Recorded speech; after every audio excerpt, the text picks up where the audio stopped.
Premier League clubs will debate radical changes to the owners and directors test at their annual meeting on Thursday, including bans on sales to nation-states and leveraged buyouts. The controversy caused by Saudi Arabia's £300 million purchase of Newcastle last year worried many clubs given the Arab state's almost limitless wealth. At the other end of the scale, the debt-fueled takeover of Burnley by American investment firm ALK Capital has also raised concerns, leading to talks about toughening the test which new owners must. The Premier League are understood to have prepared a set of initial recommendations following consultation with the clubs, but concrete changes are unlikely to be agreed. Instead, they are likely to wait until negotiations over a government-imposed independent regulator are concluded before confirming major changes to their own. The Premier League owners have always resisted stiffening the test for the obvious reason that it would limit the potential for future sales and jeopardize valuations, but Newcastle's sale to Saudi Arabia's public investment fund was a game-changer and could prompt a radical. The clubs reacted by introducing a ban on related party sponsorship deals for the first time, which was opposed by Newcastle and Manchester City, in a sign of a growing fault line in the Premier League. City are the only club other than Newcastle to benefit from state ownership,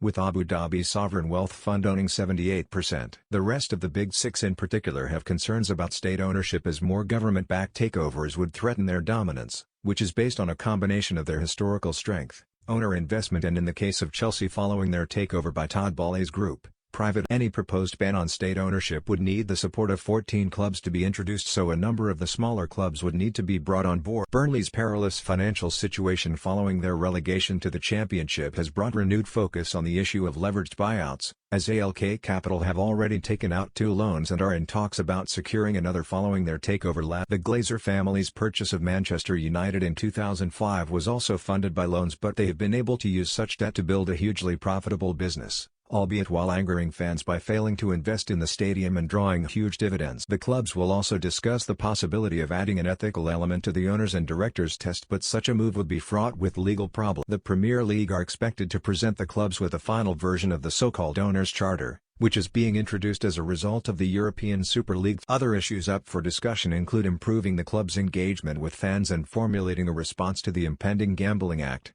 which is expected to ban shirt sponsorship by betting companies. Meanwhile, Boehly and Baidat Ali have been confirmed as Chelsea directors as the club's new look board begins to take shape following the 4